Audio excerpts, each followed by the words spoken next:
Hola, buenos días en Chile, buenas tardes donde nos estén mirando en otros lugares del mundo. ¿Cómo están todas y todos ustedes? Estamos muy felices de encontrarnos aquí en un nuevo conversatorio de grandes mujeres chilenas, donde como siempre les comentamos lo que queremos es perpetuar, dar validez, dar visibilidad a las mujeres que han forjado nuestra historia, tanto aquellas que ya no están con nosotros y que son más conocidas, cuyo legado trasciende también las fronteras, y aquellas que siguen dando a conocer el legado y siguen haciendo nuevas cosas hoy. Así que interesante también ese cruce entre el pasado al presente, que al final es lo mismo, ¿no? Todo sigue. Así que estamos muy contentas. Hoy día tenemos una gran invitada, Cecilia García Huidobro, que luego la presentaremos como corresponde y conversaremos con ella sobre la figura de Violeta hoy. Le hemos puesto Violeta presente porque lo que queremos hacer, a 105 años de su natalicio, que se celebraron el 4 de octubre, ¿cierto? 4 de octubre, es hablar sobre lo que es Violeta hoy, cómo resuena, más allá del legado que todos conocemos de su música, de su arte, del folclore, de su labor como recopiladora de la tradición de la música chilena. ¿Cómo la vemos hoy? ¿Cómo la ven las nuevas generaciones? ¿Cómo se puede definir desde este nuevo contexto actual? Así que por ahí vamos a profundizar. Paulina Solís, ¿cómo estás? A la lejanía. Bien, súper bien. Espero que todos estén bien. Y emocionada por presentar este conversatorio de Violeta Presente. Ahora, bueno, démosle el paso a Paulina Martínez. Paulina. Nuestra querida maestra, bueno, voy a presentar a nuestra querida maestra, como siempre, profesora de Historia y Geografía, tengo que hablar siempre de su importancia, titulada de la Universidad de Chile, guía de turismo, diplomada en la UC del DUOC de la Universidad Católica, diplomada en formación por competencias del Instituto Profesional Los Leones. Actualmente es docente en la carrera de Turismo Sustentable del Instituto Profesional Los Leones. Hola Paulina, ahora cuéntanos de Violeta. Hola, mucho gusto de verlos a todos, a todas y a todos, a los que nos escuchan también y nos siguen. Hoy en día para mí es muy emocionante tener que hablar de Violeta porque es un personaje al que admiro profundamente, ¿ya? Violeta, como todos sabemos, nació un 4 de octubre en el año 1917, ¿ya? Este es un año muy importante para la historia porque es el año de la Revolución Rusa, ¿ya? Mi madre también nació en 1917 y decía que vivió más que la Revolución Rusa. Bueno, esa cosa personal aparte, siempre se le define a Violeta como una cantautora y folclorista, pero creo que nos quedamos muy cortos con esa definición porque ella fue lo que se puede decir una artista integral, ¿no es cierto?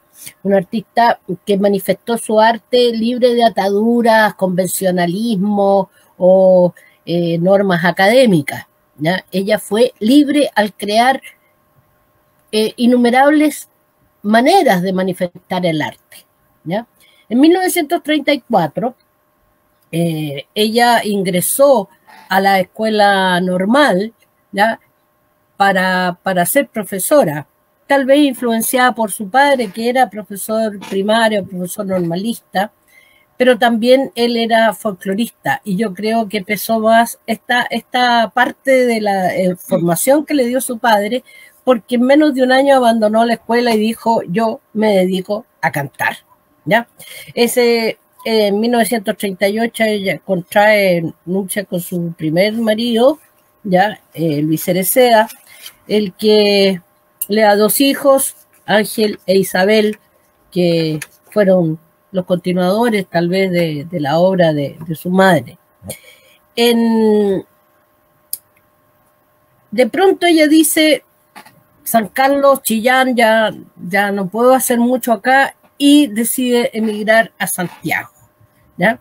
Santiago, que es la capital de un país que está bastante convulsionado políticamente hablando, socialmente hablando también, porque es la época, no olvidemos que en España se ha vivido la guerra civil, ya las ideas socialistas, las ideas de izquierda andan dando vuelta, y obviamente Violeta, que nació y ha sido criada en un ambiente, si no pobre, por lo menos de gran esfuerzo, porque su familia, hija de un profesor, con 10 hermanos, o sea, 10 hijos, realmente ellos no vivieron en la abundancia, ni mucho menos, ¿ya?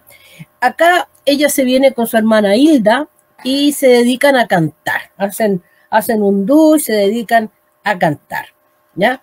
Les va bien con los contratos, hay una radio que es en la entonces Radio Chilena que le abre sus puertas y ellas comienzan a manifestarse con este canto y gracias a los contratos que adquiere, Violeta decide viajar a Valparaíso, ¿ya?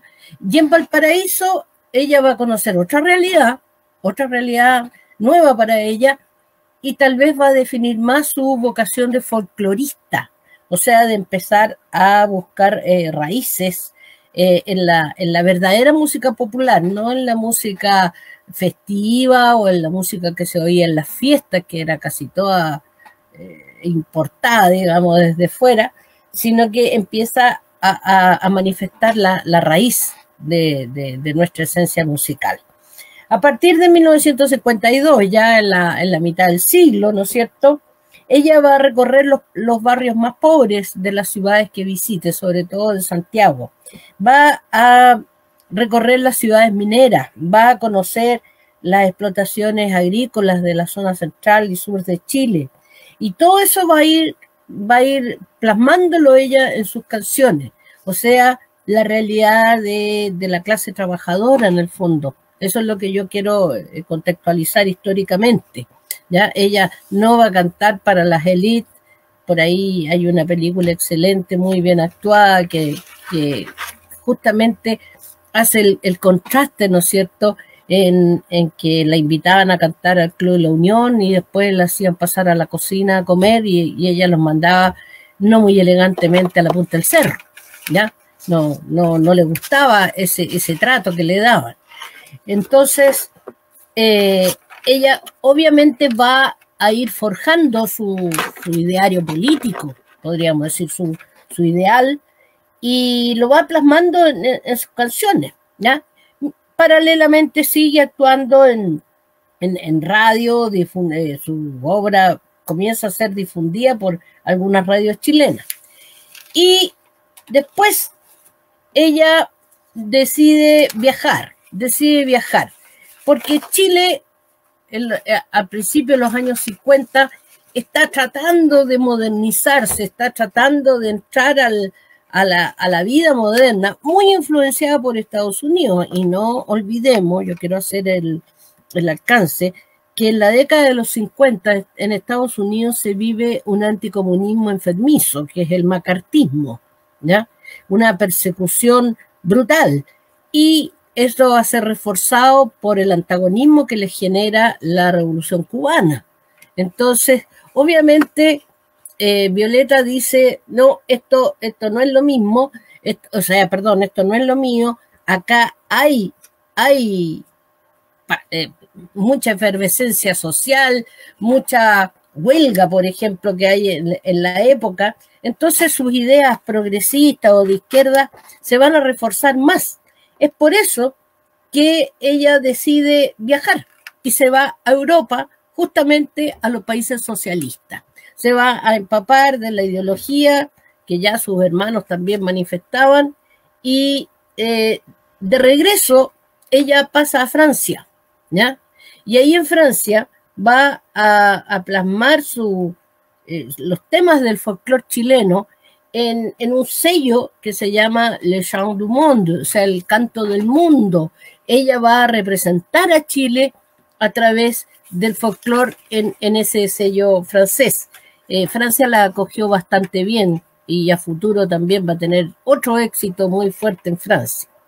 De regreso a Chile, ella inicia la grabación de un álbum que tuvo varias ediciones, ¿no es cierto?, que se llama El Folclore de Chile. Y además fue designada directora de un museo de arte popular de la Universidad de Concepción. O sea, comienza a ser reconocido su nivel intelectual, podríamos decir, ya su calidad intelectual, no simplemente de una cantora de pueblo, sino que algo mucho más. En los albores de la década del 60, ella vuelve a Francia y a otros países europeos, y el año 1964 va a organizar una muestra de otra versión de sus obras que son realmente importantes, que son pinturas, son tapices, y ni más ni menos que va a exponer en el Museo del Louvre. Ella va a ser la primera latinoamericana en tener la oportunidad de exponer en el que para mí es el museo de los museos, ¿no? Que es el Museo del Louvre de París.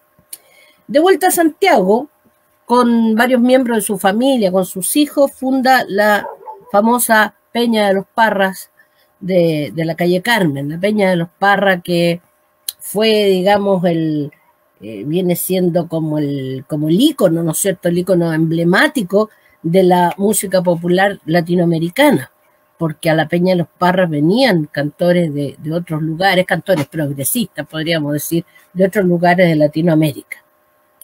Por toda esta obra, por toda su música, por sus ideas, por sus amores, Violeta rompía esquemas y tabúes.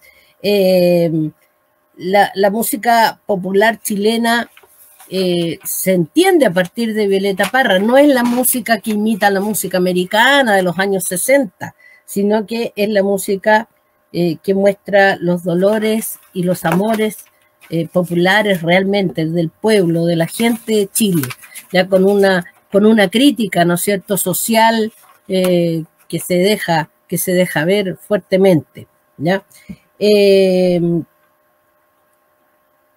Obviamente ella es como combatida por las fuerzas más tradicionales de nuestro país, que dicen no es posible, esto es demasiado revolucionario, pero estamos viviendo a fines de los 60 un cambio, obviamente en Chile, un cambio fuerte, ¿no es cierto?, donde se están valorando las nuevas ideas más progresistas, se está encaminando el país a lo que sería tal vez una crisis, pero justamente es que se busca la igualdad, se busca las mejores oportunidades, por ejemplo, para las clases más desposeídas, ¿ya?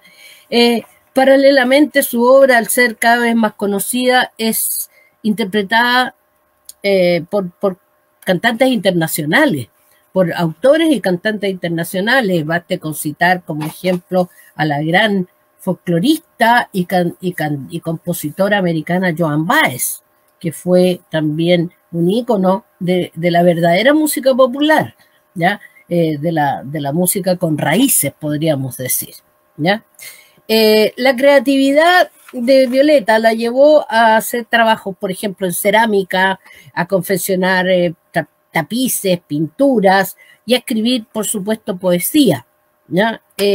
Sus alegrías, penas las plasmó en versos, y al humano y a lo divino, decía ella, al humano y a lo divino. Sin embargo, la vida tan intensa que llevó ella, le pasó la cuenta y ella cayó en una depresión muy profunda y terminó con su vida el 5 de febrero de 1967, dentro de lo que fue su última gran obra artística, que fue crear la Carpa de la Reina. Ella ahí se suicidó porque ahí vivía. Les contaba hace poquito rato que ahí tuve la oportunidad de verla, de oírla cantar. Pero antes de dejar este mundo, perdón, me emocioné un poco. Antes de dejar este mundo, nos regaló lo que para mí es una obra maestra, no solo musical, sino que poética. Su mayor canto a la vida, gracias a la vida que me ha dado tanto. Esa frase me llega profundamente, me emociona, como ustedes pueden advertirlo, y hace que Violeta esté presente, tal como el título de nuestro conversatorio de hoy. Violeta presente. Gracias. Qué lindo. Lograste que yo me emocionara también, Paulina. Yo creo que muchas más. Bueno, gracias. Esa es la idea, sentirlo. sentirlo. Tu valioso aporte, por ese contexto tan acabado, tan interesante y por terminar con la conexión a la emoción, que al final eso es lo que nos une a todos, ¿no? Exacto. Porque tú tuviste la suerte de conocer, de verla tocar, de verla cantar. Entonces yo encuentro que eso es un privilegio. Así que exacto. Gracias de verdad por haber compartido con nosotros esto. Bueno, me despido porque tengo que ir a cumplir otras funciones. Que les vaya muy bien. Paulina. Ya, un abrazo. Adiós. Muchas gracias. Gracias. Bueno, ahora paso a presentar a nuestra invitada, a quien ya nos acompaña, Cecilia García Huidobro. Voy a intentar resumir su currículum, cosa que no es fácil, pero vamos a intentarlo. Cecilia García Huidobro es experta en patrimonio, pedagoga estudió pedagogía y licenciatura en filosofía en la Universidad de Chile, Master of Arts en Rice University, fue vicepresidenta ejecutiva de la Corporación Patrimonio Cultural de Chile, parte del directorio del Consejo Nacional de la Cultura y las Artes, exsecretaria general de la Asociación de Gestores Culturales de Chile, miembro del directorio del Centro Cultural Palacio La Moneda, del Teatro del Lago, y además fue agregado cultural de la Embajada de Chile en México. Y durante 6 años, y el tema que nos convoca también, dirigió el Museo Violeta Parra. Además, hoy es miembro del Consejo de Monumentos Nacionales y del Comité de Ediciones de Biblioteca Nacional de Chile, presidenta fundadora de la Asociación de Casas Históricas y Parques de Chile. Esto es muy resumido, pero en algo la define. Bienvenida, Cecilia. Muchas gracias, Paula. Encantada de estar en este conversatorio. De haber Muchas escuchado gracias. A Paulina, tan bien sintetizada la vida de Violeta. Sí, y tan emotiva también, ¿no? Porque sí, más allá de lo que uno sabe, uno se emociona. Después de tantos años, nos seguimos emocionando. Sí, así es. Bueno, comencemos, Paulina, con un poco a preguntarle a Cecilia lo que queremos saber. Okay. Hola, Cecilia, ¿cómo estás? Un gusto conocerte. Bueno, primero queríamos saber qué despertó su interés por la figura de Violeta Parra. Dado que, claro, que estuvo en un recuerdo como a los 9 años viendo en televisión, Canal 9, todavía me acuerdo, de la Universidad de Chile, una mujer que cantaba con una guitarra y que me caló profundamente, pero no sabía su nombre porque yo era muy chica, pero me acuerdo de esa imagen que después de algunos años supe que era Violeta Parra. A mí siempre me ha fascinado el folclore. Mi primer encuentro con el folclore fue también como niña con el grupo Cuncumén, que iban a la casa de una tía mía en Peralillo, en Colchagua, en la sexta región. Y ahí conocí, y mi tía era fanática de Cuncumén y los conocí, y ponía música, y ahí fue mi primer encuentro con el folclore. Ustedes pueden ver en mi currículum que yo he dedicado mi vida al patrimonio, quizás en una búsqueda de sentido de pertenencia, pero también yo lo defino en una sola frase, en tratar de coincidir con uno mismo, como persona, pero también como colectivo y como país. Es decir, buscar una tautología. Puede sonar ridículo, pero yo creo que un gran problema de las personas y de las instituciones y de los países es cuando no se logra esa coincidencia de ser quien uno es. Y en eso Violeta fue, yo creo, el ícono de la persona que coincidió con ella misma. Entonces, el folclore, ¿qué es lo que tiene? El folclore tiene esta raíz que viene de la ruralidad, porque la primera sabiduría del hombre viene de su contacto con la naturaleza, y eso está en la ruralidad, y eso Violeta lo tuvo impregnado, digamos, en las venas por su nacimiento, justamente en la séptima región, una zona de una gran riqueza cultural, folclórica, artística, para qué decir Chillán, todos los genios que nos ha dado, o sea, algo hay ahí, algún misterio que tendría que explicar cómo todas esas personas han salido de ahí. Pero Violeta lo supo desde niña y y lo supo plasmar en su obra desde principio a fin. Si bien fue andariega, recorrió el mundo, estuvo en los grandes museos, por las grandes capitales, al final de su vida cumplió su sueño de hacer la Universidad del Folclore, de instalarse en una carpa con piso de tierra y relevar y tratar de transmitir y mantener viva este folclore. Como ella decía, yo siempre estoy porque decía así, desentierrando folclore, o sea, buscando como quien busca en una cantera, en una mina el oro, ella buscaba el folclore.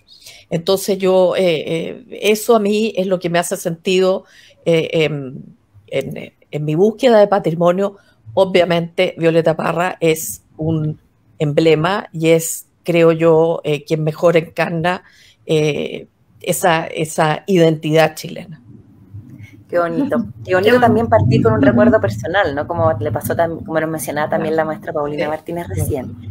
Cecilia, y tú nos podrías, dado toda tu experiencia, tus años en el museo, tu pasión por el patrimonio chileno, contar algo, ¿cuáles crees tú que son los aspectos más desconocidos tal vez de Violeta, porque claramente la hemos conocido en muchas facetas, o por otro lado, que le falte destacar más?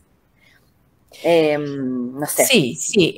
Bueno, Paulina explicó muy bien esto del artista integral. Yo creo que su fuerza casi volcánica por crear, o sea, Violeta Parra no podía parar de crear. Yo siempre he pensado que los genios, al ser únicos y al estar en una lucidez superior a todos nosotros, también se enfrentan a una cierta esclavitud. Porque Violeta no podía dejar de hacer lo que hacía, no podía dejar de crear. De hecho, las arpilleras surgen cuando ella tiene una enfermedad, creo que hepatitis o tifus, no recuerdo muy bien, pero que tuvo que hacer cama como 2 meses, y entonces agarra el cubrecama de la hija y empieza a bordar. Se había barro, hacía una figura, se había papel de diario con un poquito de harina y agua, hacía los papier mâché, o sea, no podía parar. Pero esa esclavitud también tiene un costo personal que ella lo pagó muy duramente, porque no es posible cortar esa veta, esa pulsión tan profunda y tan fuerte. Esa pasión ella la desbordaba completamente. Por eso fue muy difícil para ella formar una familia, por ejemplo, en el sentido tradicional de la época. Era imposible. Entonces, este aspecto, digamos, de creación casi como un mandato, yo creo que es importante decir, también es importante resaltar sus atributos emprendedores. Hoy día se habla mucho del emprendimiento, yo creo que no hay una emprendedora más espectacular que Violeta Parra. O sea, por ejemplo, si pensamos en la carpa, ella se conseguía la carpa, ella hacía la invitación, conseguía a la gente, hacía la comida, los talleres, golpeaba las puertas que había que... Todo era en base a su fuerza inmensa para convencer, para entusiasmar y para poner en movimiento, porque una cosa es la creatividad y otra es poner en movimiento y en materializar eso que ella soñaba. Yo creo que ese aspecto emprendedor de ella, solita, esa fuerza es muy, muy destacable. Lo otro es su feminismo. Porque se dice, bueno, Violeta Parra, o sea, una mujer pionera, etcétera, pero cómo ella, yo leyendo mucho, cómo ella vivió ese feminismo.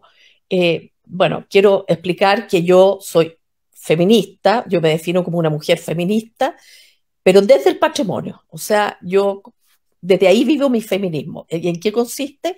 En resaltar los legados de mujeres que han pasado por Chile y que han dejado una huella, pero no tienen el lugar que merece. Por eso he luchado tanto por el Museo Violeta Parra, porque es el lugar y el espacio que ella merece como trascendencia. Un museo, por definición, es un museo que se perpetúa a través de las generaciones.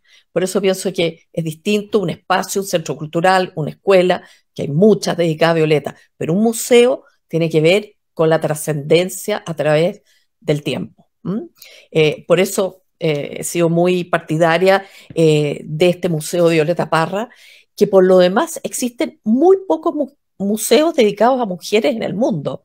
En Chile tenemos 3, que ya es impresionante. Tenemos Gabriela, Violeta y Marta Colvin, también en Chillán, nuevamente la genialidad de esa zona. En Perú, por ejemplo, no hay ninguno. Uno empieza a estar en México, hay 2. Está Frida Kahlo y está, ay, ¿cómo se llama? La surrealista, ya me va a venir el Leonora Carrington. Leonora Carrington tiene un museo también, pero son muy pocos en el mundo, y museos dedicados a hombres, pueden imaginarse, son millones. En monumentos. Sobran, digamos. Obras. Superávit. En Chile, dedicados a mujeres, es solamente un 4,5% de todos los monumentos en Chile. Entonces, ese es mi feminismo, para que se entienda. Bueno, Violeta, la gracia de su feminismo es que no existe su feminismo. O sea, yo no he encontrado ningún escrito donde Violeta hable, bueno, patriarcado no era un concepto de la época, pero donde ella reivindique los derechos de la mujer. Yo como mujer me he visto. Ella es feminista porque vive la vida como quiere y coincide con ella misma. Entonces, ella ni siquiera tiene que explicar el rol que tiene que cumplir una mujer. Ella, con su testimonio de vida, demuestra que una mujer puede hacer lo que quiera y cumplir su vocación profunda. Entonces, para mí es el más grande de los feminismos, porque no tiene que explicarse, no lucha, sino que hace. De hecho, nosotros qué interesante lo que tú dices, porque hemos hablado otras veces sobre, bueno, siempre nuestros temas están relacionados a la mujer en distintos aspectos. Y el día que dejemos de salir a marchar por el feminismo o por los abusos, claro, o porque se nos dé un lugar en el mundo, el lugar que nos merecemos, que corresponde, cuando ya deje de ser un tema, es cuando realmente la batalla está ganada, por decirlo de alguna forma. Claro, y es súper interesante que no sea proclamarlo, sino que vivirlo desde la verdad. Mira, hay un episodio que aparece en las décimas autobiográficas que a mí me impresiona muchísimo, en que ella describe cuando tiene que ir a cantar un bar. Entonces ve, por ejemplo, una mujer que llega, una cantora, pero llega con unos niñitos chicos que toman vino, ve como toda esta miseria, esta tragedia humana.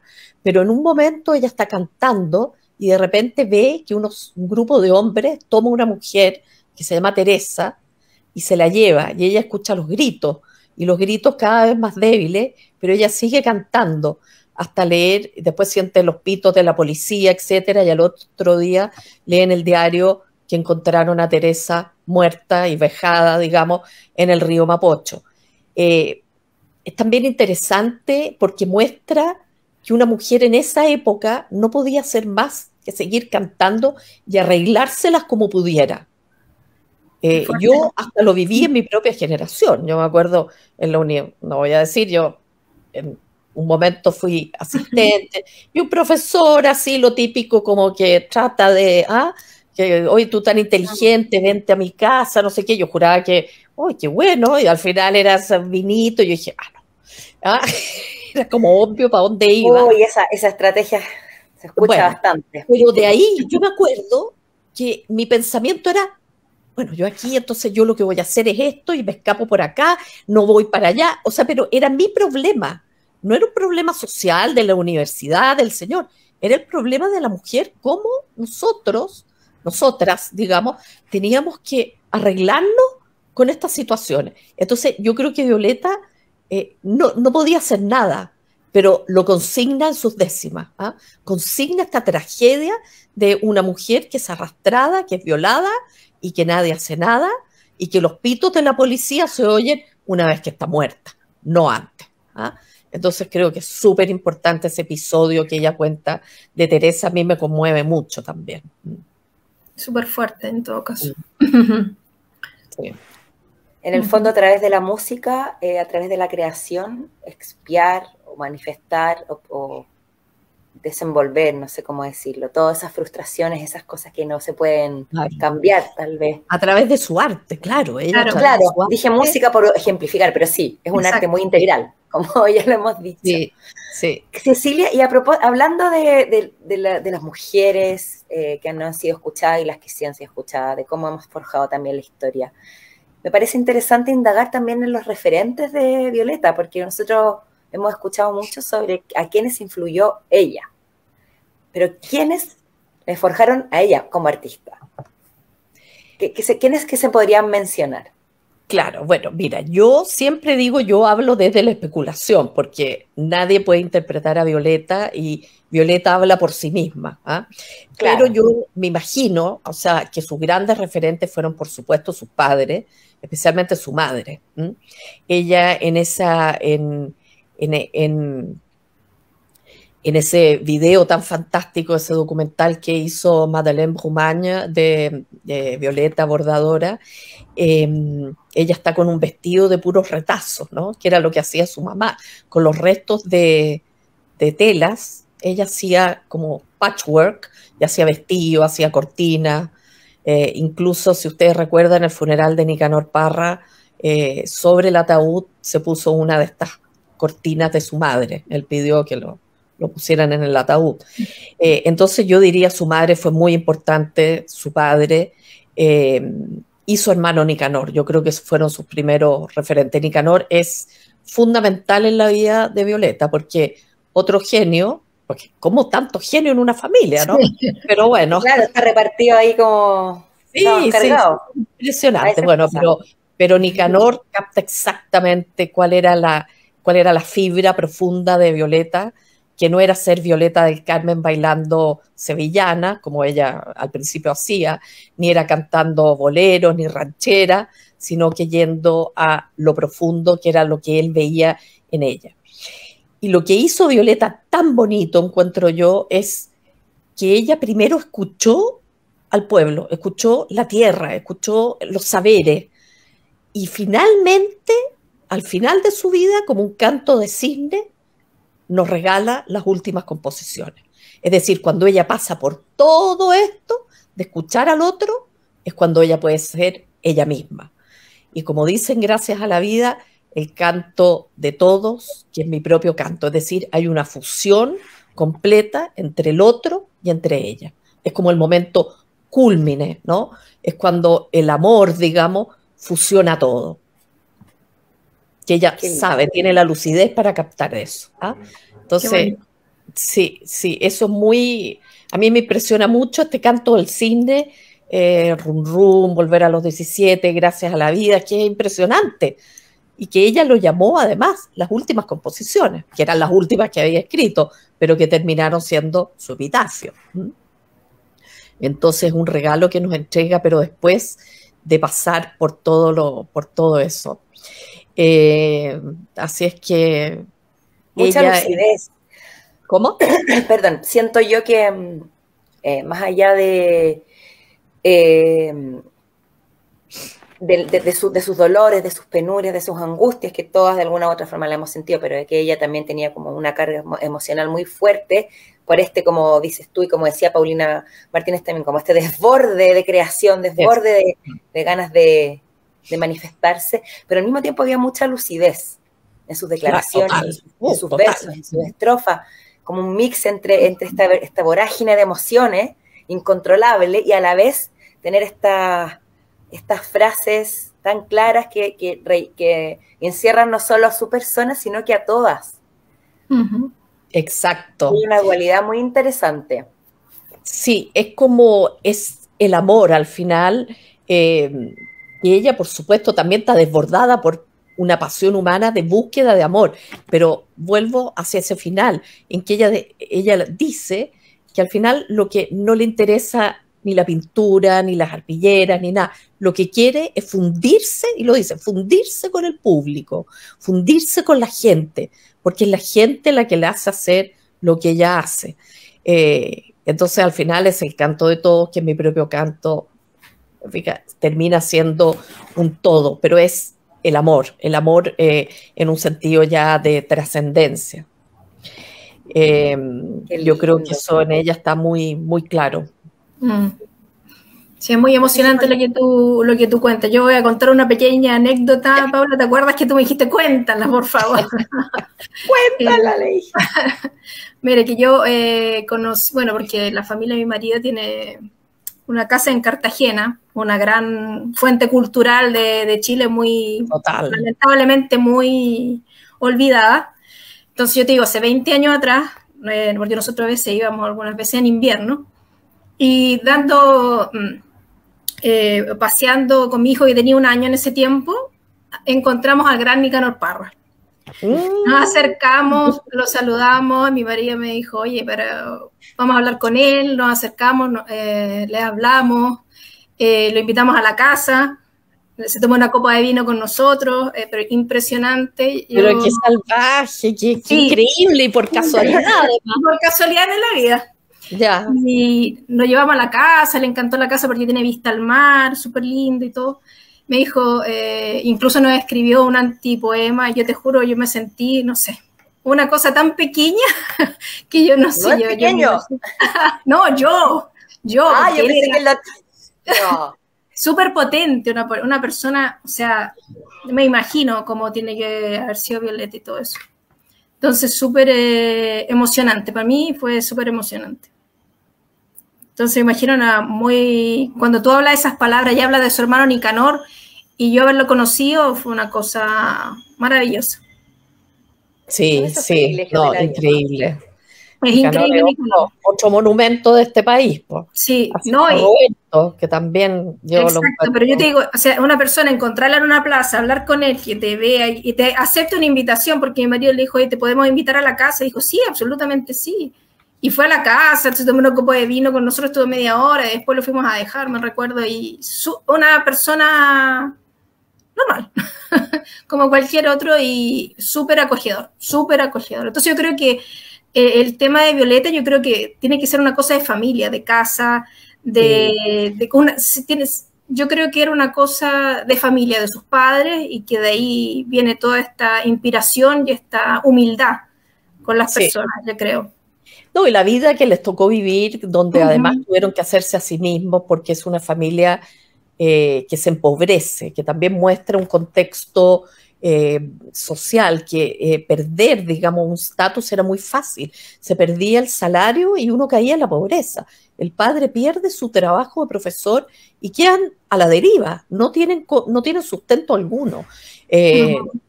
Tienen que vivir y salir a cantar a los circos, a conseguirse por aquí y por allá, y vivir prácticamente en la pobreza. Entonces, eso también le influye, también los contactos con unas mujeres de Mayoa, las cantoras que empieza a escuchar, las fiestas, etcétera, pero su espíritu volaba tan alto que ella se va, no sé si a los 16 años, también sugerido por Nicanor, que ya estaba en Santiago, y le dice, Violeta, vente para acá. Y ella se va en la madrugada, no se despide nada, como ella dice, en fuga, no hay despedida, y parte para no volver más, como dice ella, parte hacia el mundo. Y además, Jodorowsky tiene una anécdota que la cuenta en un documental en que conoció a Violeta en París y pasan por el Louvre, y ella dice, yo ahí un día voy a exponer. Y él dice, pobrecita Violeta, qué tierna, qué amorosa. Bueno, y ahí estuvo.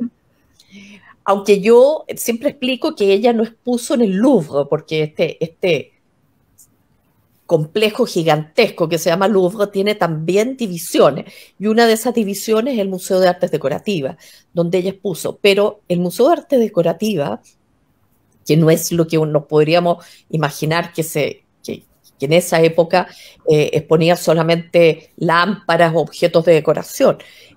Ahí, en ese minuto, antes del Pompidou, era el lugar donde exponían los grandes artistas contemporáneos de Francia.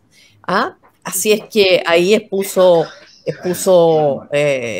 Miró, expuso Yves Klein, o sea, la gran vanguardia francesa estaba ahí, de manera que haya sido ella aceptada por los curadores para exponer su obra es impresionante en lo que respecta al arte contemporáneo. Y el segundo hito importante en materia de arte contemporáneo ocurre hoy, cuando contacto yo el año pasado a la Bienal de Venecia y se llevan 3 arpilleras de violeta a la muestra actual de la Bienal de Arte de Venecia, que es el lugar más importante de arte contemporáneo en el mundo. Entonces, yo creo que esos 2 son hitos muy importantes de reconocimiento como artista visual. Qué bonito. Mira, justamente haciendo un clic con lo que tú estás contando, con la figura, porque hiciste un paso entre cuando expuso en París y hoy, ¿no es cierto? Hiciste como un lapsus de tiempo, un salto temporal, 2 hitos que están lejanos en el tiempo, pero que al final están tremendamente unidos. Entonces vamos a lo que es el referente hoy, la Violeta de hoy, cuya figura se ve reflejada en el trabajo del museo, y también aprovecha de contarnos un poco cómo fue tu experiencia ahí, qué es lo que está realizando el museo hoy, cuál es su objetivo, qué es lo que podemos encontrar, cómo se mantiene viva esta figura en el año 2022, digamos. Bueno, crear un museo para Violeta Parra fue un anhelo muy largo en este país, llamado una lucha que dieron sus hijos Ángel e Isabel, ¿ya? Que donaron al Estado un conjunto de obras para que esto fuera posible. Se demoró muchos años, pero finalmente fue. Yo creo que lo que más me impresionó a mí es cómo la gente llegaba al museo con su propia Violeta. O sea, todo el mundo tiene su Violeta Parra. Ya es un personaje que está tan dentro de nosotros que no hay que explicar mucho. Cada uno tiene su Violeta Parra y llega con una claridad meridiana de lo que es, de lo que le gustaría. Por ejemplo, me acuerdo un día entró un señor comiendo una sandía. Yo le dijimos, mire, sabe que al museo no puede entrar así. ¿Qué diría Violeta? Eso era siempre, ¿ah? O sea, cuando a alguien algo no le gusta, ¿qué diría Violeta? ¿Ah? Y la gente sentía que el museo, como era de Violeta Parra, no tenía que tener reglas, no tenía que tener normas, tenía que ser un lugar libre que le interpretara. Eso fue como lo más increíble. Y lo segundo, la emoción, como Paulina se emocionó, eso le ocurría a la gente al llegar, mucha gente lloraba, mucha gente volvía, llevaba a sus hijos. Entonces, para mí, esa faceta afectiva que gatilla Violeta en las personas fue clave para armar un área social a la cual yo le di la mayor importancia, que fue salir con Violeta Parra a las cárceles, a los hogares de menores, a los hospitales, a las escuelas rurales, a lugares que nunca iban a acceder al museo, pero cuando uno llegaba con Violeta, lograba tocar una fibra diferente a la intelectual o a la conceptual, porque uno llegaba directamente a los corazones, porque Violeta pasa por ahí. Es por ahí donde pasa. Entonces, eso fue muy importante en el museo. Bueno, me tocó hacer toda la línea curatorial, editorial, que viene de todo lo que yo he hecho en el mundo del patrimonio, mi conexión con las comunidades, con las expresiones de raíz, y también, como tú dijiste, Paula, al principio, presente y pasado. Yo creo que sin patrimonio no hay vanguardia, ¿ah? Y si hay vanguardia es porque hay patrimonio y hay raíces. Entonces dimos mucho espacio también a manifestaciones contemporáneas mientras fueran parte de este universo de Violeta Parra, porque Violeta inspira de todo. Entonces inspira, no sé, desde baile flamenco con música Violeta, todo eso nosotros dimos un espacio y eso fue muy interesante. También encontrar, por supuesto, el trabajo de investigación para encontrar obras perdidas. Yo creo que la más importante fue encontrar en plena pandemia la huelga de los campesinos, que creo que es de las arpilleras más importantes que hizo, gracias a Ruth Valentini, la viuda de Ángel Parra, a una semana del incendio, que aparece ella y me dice, por un amigo de un amigo, supe que en Suiza se va a arrebatar todo el contenido de un castillo y ahí está esto. No, así fue. Así fue. No, fue impresionante. Entonces dije, Ruth, dame. Entonces Ruth dice, y yo les dije que lo donen. Bueno, por supuesto, yo me contacto y me dice, mira, yo soy albacea y no, esto va a ir a un remate, así que no se puede regalar. Y bueno, escribí, hice, que no hice, bueno, con los ahorros que teníamos y todo, finalmente hizo una oferta y fue tanto lo que insistimos que, aunque había una oferta muchísimo más alta, nos dieron, porque iba al museo, nos dieron la... Así que llegó en plena pandemia, gracias a la embajada, ¿no? Fue como uno dice, increíble esa llegada. ¿Tú dijiste que esto ocurrió poco antes del incendio? No, después del incendio. Ah, después. Claro, después del incendio. De los 3 incendios. Bueno, obviamente que es un hito que o sea, ineludible. ¿Y qué significó para ti en ese momento estar en esa situación? ¿Y cómo se salió adelante? Porque al final quedémonos con lo positivo dentro de todo, que es un legado que aunque, o sea, que siempre encuentra un camino para volver a brillar. Claro, yo soy demasiado positiva en general, soy un optimista redomada, entonces la verdad cuando empezó el estallido nosotros estábamos en una ubicación geográfica que era el epicentro, o sea, estábamos en Vicuña Maquena, con salida a Ramón Corvalán, en un sitio Eriazo al lado, la Embajada Argentina y a una cuadra de la Alameda, o sea, era el centro de las batallas, digamos, ¿no? Entonces, bueno, nosotros nos clausuraron el museo prácticamente a los 10 días, porque como eran puros vidrios, si ustedes lo recuerdan, esos vidrios estaban todos rotos y caían a pedazos, entonces el museo quedó clausurado para el público. Pero sí quedamos con un sector habilitado para mí, para la administración, que seguimos haciendo todo, y la parte, digamos, programática se instaló en la Biblioteca Santiago. Yo creo que desarrollamos con el equipo una resiliencia que fue increíble. Y además, no sé, yo siento que fuimos como una máquina de supervivencia, porque claro, todos los días tenía su afán. Yo no pensaba, yo llegaba que las bombas, de repente teníamos que salir a las 11 de la mañana porque se estaban tomando en la calle. Ya, y solo podía ir en auto porque no se podía salir a pie, no había taxi, no había micro, no había metro, nada, estaba todo cortado. Entonces de repente salir, se bloqueaban las calles, no podía pasar, en fin. Pero los fines de semana restauramos, qué sé yo, la matriz de agua que estaba rota, coordinar con los guardias, 12 de la noche, o sea, fue como de lunes a domingo, pero tan intenso que uno como que no tenía tiempo de pensar. Sí, al primer incendio, en una madrugada, nosotros sacamos todas las obras, gracias al rector de la Chile, nuevamente, Enio Vivaldi, porque yo llamé y dije, tengo que sacar las obras esta madrugada, porque si se queman, ya, y él me lo arregló todo y fuimos al MAC de la Quinta Normal, en una caravana, sí, uno puso la moto, el otro se consiguió no sé qué, arrendamos una camioneta, o sea, impresionante. Y como las obras son monumentos históricos, yo llamé a Carlos Mayé, que era el director del Servicio de Patrimonio, y yo le dije, mira, vamos a sacar las obras, no vamos a pedir permiso, no va a pasar nada, esto es una emergencia, pero te lo quiero decir, porque aquí vamos a incumplir toda la normativa vigente de los permisos. Sí, me dijo, toda la razón, saca todo inmediatamente. Así que ahí después hicimos todos los informes, etcétera, pero se salvó todo. Y lo otro era que yo, por una, no sé, saqué un seguro, que eso fue como, los museos en Chile en general no están asegurados. Y en esa época, cuando saqué el seguro, me dieron el seguro contra ovnis, porque contra incendios, contra manifestaciones, le puse de todo, porque dije, ya, nunca se sabe. Bueno, dicho y hecho, se incendió, hoy día nadie asegura nada en Vicuña Maquena.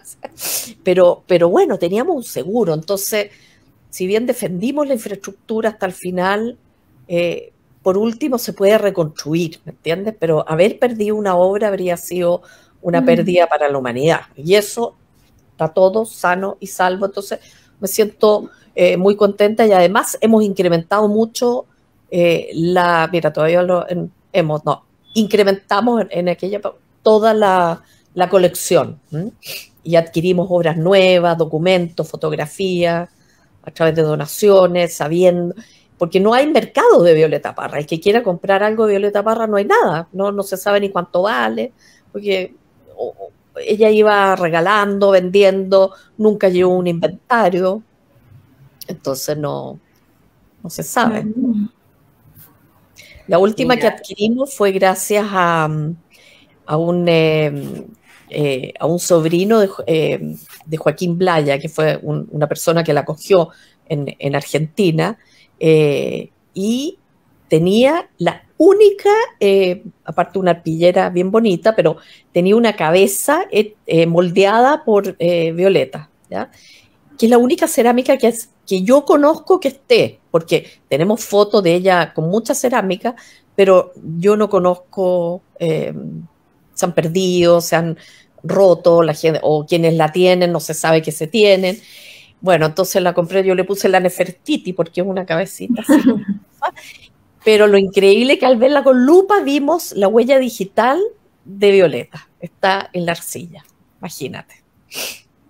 Y eso está ahora expuesto en el MAC. Qué fascinante, ¿no? ¿No, Paulina? Sí. O sea, tener Sí, esa cercanía. súper. Con todos los sentidos, no solo el oído, la vista, el tacto, al final acercarse a ella desde todas las dimensiones. Sí. Siempre está dando cosas nuevas, sí. Queríamos compartir contigo algunos de los comentarios que nos han dejado. Ya. María Esther González, la saludamos, dice, acá nos regala, dice, hay una versión en italiano de Gracias a la Vida, interpretada por Gabriela Ferri. Así que saludos a Italia, y bonito también ver que en Italia ella también es una figura importante, que esa canción es muy querida por los italianos. Yo también viví allá un tiempo y hay versiones y la gente la conoce y se escucha y se realizan homenajes, etc. Así que bonito aporte. Y María Esther también dice, grande maestra Paulina Martínez Llévenes, estamos de acuerdo. Y Jimena Lara, le mandamos un cariño, dice, maravilloso, interesantísimo y muy completo contexto histórico de Paulina Martínez. Y después Paulina Martínez comenta, en un recital de Laura Pausini en Santiago, ella le pidió al público que le cantáramos Gracias a la Vida, canción que ellos, junto a otros artistas, por iniciativa de Beto Cuevas, grabaron para colaborar con los damnificados del terremoto del 2010. Distintas formas en que se manifiesta la figura de Violeta hoy. Después, Jimena Lara pregunta, ¿qué inspiraba mayormente a Violeta a crear? Cecilia, yo creo que también lo hemos respondido, pero no sé si hay algo más que quieras agregar. No, yo creo que ahí ya se explicó bastante su pulsión profunda y su conexión con la tierra y con el hombre, digamos, el hombre en sentido genérico, es decir, con la tragedia, los grandes dolores, pero también las grandes alegrías, el amor, y por eso siempre ella está presente, porque su mensaje, su obra, es siempre vigente, porque habla de lo que es la condición humana. Perfecto. María Fernanda Espada Cienfuegos, la saludamos, nos dice, ¿el Museo de Violeta Parra continuará? Sí, por supuesto que sí. Sí. Pregunta. Después, Betty Brandmeier, gran artista que también participó en uno de los conversatorios, fue invitada en un conversatorio anterior, le mandamos muchos cariños, dice, muy interesante, entretenido y claro el relato de lo que Violeta fue. Una clase magistral. Así gracias, que ahí va un piropo también. ¿Verdad? Sí. Gracias, muchas gracias, Betty. La Jimena Lara nos dice, ¿qué podemos encontrar dentro del museo? Claro, si uno va, tú ya algo adelantabas también, pero ¿qué tipos de objetos, de arte, de cosas que se pueden encontrar? Claro, bueno, el museo se quemó 3 veces, entonces ahora se cobró el seguro, que costó mucho cobrarlo, y ahora tiene que entrar en una fase de reconstrucción.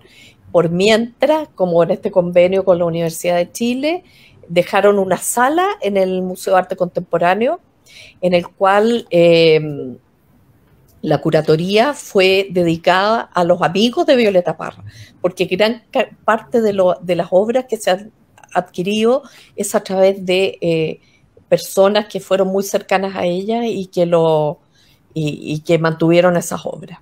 Y se llama Amigos Tengo por Ciento. Así que hay una sala dedicada a Violeta Parra en el MAC de Quinta Normal, que además es una zona donde ella caminaba, donde ella cantaba, donde llegaba en tren, es decir, todo ese barrio Matucana, estación Mapocho, etcétera, era el barrio de Violeta cuando llega a Santiago. Entonces tiene mucho sentido que esté ahí. Así que ahí se pueden ver obras, arpilleras, papier-mâché, fotografía.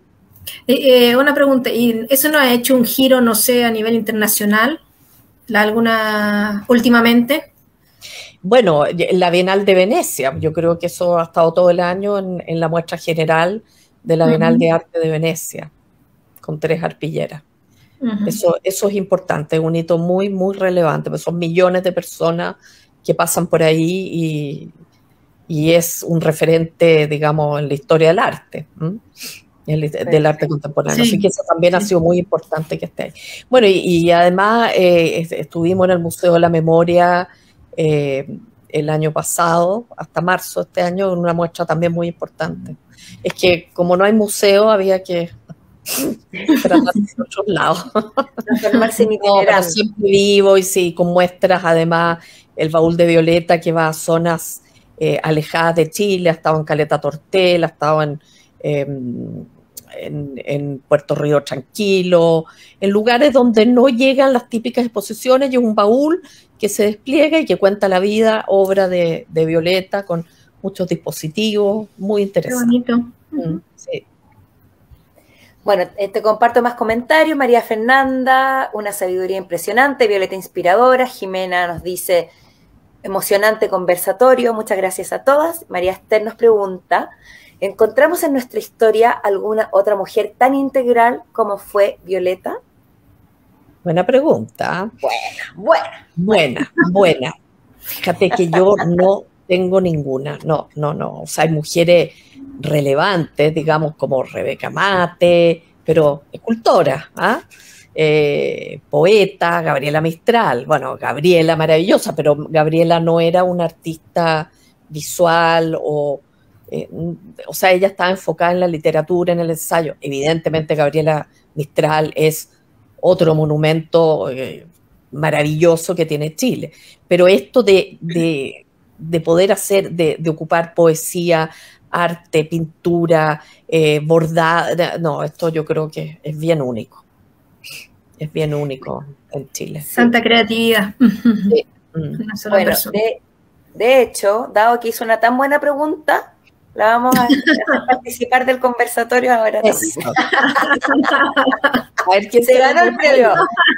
María Esther, bienvenida. Muy buena la pregunta. Y bueno, no, porque me llama la atención la gran artista que fue, ¿no? Que se desarrolló en distintas artes, no solamente en el canto, no solamente en la investigación, sino que también ella, como decías tú, Cecilia, escuchó mucho para luego sacar lo que ella tenía adentro también, amalgamado, ¿no? Durante ese tiempo de investigación. Y lo otro que quería yo solamente mostrarles, que acá se editó este libro sobre Violeta, que es una edición para niños. Bueno, está en italiano, obviamente, lo que es muy bueno porque así también logramos integrar nuestras artistas chilenas en la cultura italiana. Y esto que me regaló una amiga que viene desde Chile, con mi Violetita, que la tengo ahí siempre. Decirles también que la canción, tal vez que para los chilenos que estamos en el exterior, que sentimos así como flor de piel, es Violeta ausente, ¿no? Esa pregunta que muchas veces estando fuera nos hacemos, ¿por qué me vine de Chile? También que estaba allá. Entonces, pero bueno. Quiero ir a pasear por la quinta y comerme un pequeño. Exacto, sí, claro. Ya nos enseña Violeta que muchas veces hay que incomodarse para lograr hacer cosas importantes y dejar una huella, ¿no? Sin quererlo a veces, con el testimonio de vida que uno tiene, ella que tuvo, logró llegar tan lejos, ¿no? Exacto. Sí. María Esther, muéstranos algún fragmentito del libro en italiano. Léenos una frasecita, así como para... Bueno, aquí dice, grazie alla chitarra ho smesso di bellare patate, ma non sono una persona speciale, ci sono tante altre donne come me in Cile e nel mondo. dice que gracias a la guitarra dejó de pelar papas, pero que no era una persona especial, sino que ella es como tantas otras mujeres en Chile, que existen en Chile y en el mundo. Qué clave eso, esa lección, como lo que decía Cecilia antes, que no era como proclamar un ser especial o especialmente feminista, especialmente luchadora, y declarar a los cuatro vientos lo que uno es, sino que simplemente ser una mujer, ser un ser humano, fluir, y que tus actos y tu manera de ser hablen por ti mismo, más allá de proclamar grandes cosas, ¿no? Sí, es que yo creo que hay muchas mujeres que no solamente mujeres, sino que el ser humano en general, estamos frente a algunas cosas y vamos y nos ponemos en la cabeza que tenemos que hacer ciertas cosas, y cuando miramos atrás, miramos y decimos, ¿cómo hice esto? Yo creo que muchas veces el salir adelante requiere no cuestionarse tanto. Es darle, como decimos nosotros en Chile, dar con fuerza si es algo que realmente nos interesa y si es algo que realmente sentimos la pasión de lograr, ¿no? Sí, mira, qué bonito, porque es como la moraleja de todo lo que hemos hablado, ¿no? O sea, ser nosotras y vivir nuestra vida, gozarla, agradecerla y luchar donde haya que luchar, pero ser nosotras mismas. Yo creo que ese es el testimonio de Violeta, y lo que tú has explicado muy bien. Y es como terminó Violeta su vida, al final dándole gracias a la vida. Sí, para mí es como que el final del conversatorio y su vida es la canción Gracias a la vida. Exacto. Lo resume todo. Exacto. Totalmente de acuerdo. Sí. Qué lindo. Bueno, Cecilia, para terminar, quizás nos podrías contar cuáles son tus próximos proyectos, en qué se viene ahora. Tú dijiste, ahora perteneces también a una asociación de patrimonial. Sí, estoy en el Consejo de Monumentos Nacionales. ¿Ya? Y estoy en el Instituto de Conmemoración Histórica, y yo estoy a cargo justamente de la conmemoración de mujeres. Perfecto. Estamos ahora trabajando con Elena Cafarena de poner una placa. A mí me encanta la conmemoración porque tiene que ver con la crónica, y es un pequeño letrerito que tú pones en un lugar específico y tienes que condensar en muy pequeñas palabras para que la persona que camina por ahí o pasa por ahí lea algo y se le abre una ventana nueva y releve un personaje que está invisibilizado. Entonces, yo creo que es el momento en que María Esther nos cuente sobre Rebeca Mate. Sí, vamos a hacer ahora con María Graham en Valparaíso. O sea, mujeres que han pasado por el país y que hay que romper este 4,5% de monumentos dedicados a mujeres. Hay que subir esa. Hay muchas, muy importantes que dar a conocer, que difundir, y que fueron muy grandes, pero que fueron tapadas por la historia, por el propio patriarcado, como dijeron ustedes al principio. Evidentemente la cultura es una cultura masculina. Ahí yo por lo menos mi generación fue totalmente educada en esa contexto, en ese rol, ¿no? Sí, yo tuve la suerte ahora de estar en París, y una de las cosas que llevaba acá era buscar la tumba de Teresa Vilmont, nuestra gran Teresa. Exacto. Y bueno, gracias a la ayuda de Marina Alvarado, que también la tuvimos de invitada en nuestro conversatorio, me guió hasta poder dar con la tumba. Y me dio mucha pena, porque siento que tenemos tan grandes mujeres que están tan poco valoradas, que no lo sé, tenemos un patrimonio enorme ahí para revalorizar. Nosotras hicimos unas pequeñas cápsulas biográficas de algunas mujeres chilenas. En YouTube han tenido mucho éxito porque a la gente muchas veces no necesita tanta información, solamente algunas cosas básicas para poder hacerte una idea, incentivar la curiosidad, ¿no? Si luego a ti te interesa más algún personaje, ir más adentro. Y Y también, bueno, el hecho de haber estudiado y estar investigando mucho sobre Rebeca Mate también me ha llevado a descubrir una mujer también muy interesante a nivel humano, sensible.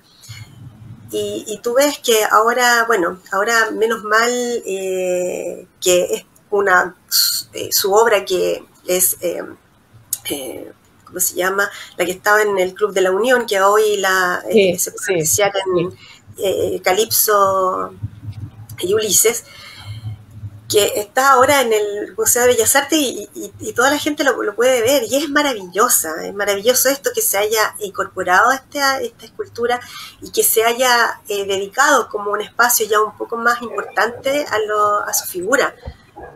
A nivel internacional es una también, así como Gabriela Mistral, son mujeres que nos han dejado la vara bien alta y que necesitan, o sea, que nosotros necesitamos tal vez conocer, porque personas normales, comunes, corrientes como nosotras también tenemos mucho que aprender y poder también aspirar a llegar lejos, ¿no? Con estos ejemplos. Miro a nuestros sobrinos, a nuestros hermanos, hijos, qué sé yo, que tengan puntos de referencia y de inspiración para el futuro también. Yo creo que eso es una de las cosas importantes que estas mujeres nos dejan. Y apreciar el arte y cuidarlo también. Súper importante cuidarlo, que hay cosas que se pueden hacer, protestar y todas esas cosas, pero por favor cuidemos el arte y no dañemos algo que ha costado tanto mantenerlo también. Claro, porque cuando se pierde el patrimonio, se pierde para siempre. Exacto. Eso es lo que no es algo que uno pueda recuperar. Es como, por ejemplo, el ferrocarril, que yo digo, este es el gran monumento del siglo XX, que no es solamente una cantidad de conexiones y vagones, sino que fue una cultura, fue una forma de vida que nos conectó, y que eso se perdió. O sea, es como increíble, o sea, y se pierde. Entonces, imagínense, se bota un monumento, el puente Calicanto, y ya está en nuestro imaginario, pero se demolió en 1888, entonces no vamos a tenerlo otra vez. Entonces, por eso es, como tú dices, hay que cuidar el patrimonio que es único, además nos pertenece. Exacto. Y que es nuestro. Tenemos que quererlo como nuestro y respetarlo, porque si es parte de nuestra cultura y de nuestra historia, y si se pierde eso, no. Claro. Sí, yo creo que mientras más conocemos nuestro patrimonio, más lo vamos a querer y más lo vamos a respetar. Yo creo que es importante que hacer también a nivel educacional y cultural, llevar a los niños al museo, hacerlos querer. Cuando tú quieres algo y lo conoces, no lo destruyes. Exacto. Así que, bueno, ya estamos llegando al final. Tenemos un nuevo comentario. Claudia Andrea González Vera, gracias por este conversatorio. Violeta Intensa absorbió toda la savia de la vida. Mira qué bonito. Muy bien. Muy cierto. Así que, Cecilia, millón de gracias por estar con nosotras hoy. Muchas gracias. Por la labor, por todo. No, yo lo he disfrutado, no saben cómo, porque entre mujeres, hablar de mujeres, y tenemos que hacerlo más. Sí, porque esa es la manera, nuestra obligación de que se vuelvan a ver estas mujeres que han quedado reducidas, porque entonces hablemos de ellas, pues hablemos, las relevemos, además que nos sentimos bien y hacemos que la gente se sienta bien de reconocerse en ellas, son parte nuestra. Es verdad. Y bueno, y también gracias, Cecilia, por todo el trabajo que realizas para precisamente mantener vivo nuestro patrimonio en general, más allá de la gran Violeta, todo lo que has hecho y lo que sigues haciendo. Así que siempre bienvenida para conversar con nosotras, ojalá podamos volver a encontrarnos. Un gusto haberte conocido. Un gusto. No, pero encantada yo también, y gracias a la audiencia que nos acompañó. Muchas gracias, Cecilia. Gracias. Wow. Abrazo. Bueno, estaremos informándoles, contándoles sobre nuestro próximo conversatorio. Sí. Las redes sociales, YouTube, Facebook, Instagram, etcétera. Y ya tendremos más sorpresas. Muchas gracias, Cecilia, gracias a usted, gracias Paulina. Chao, Tengan lindo sábado. Para todos, chao. Chao.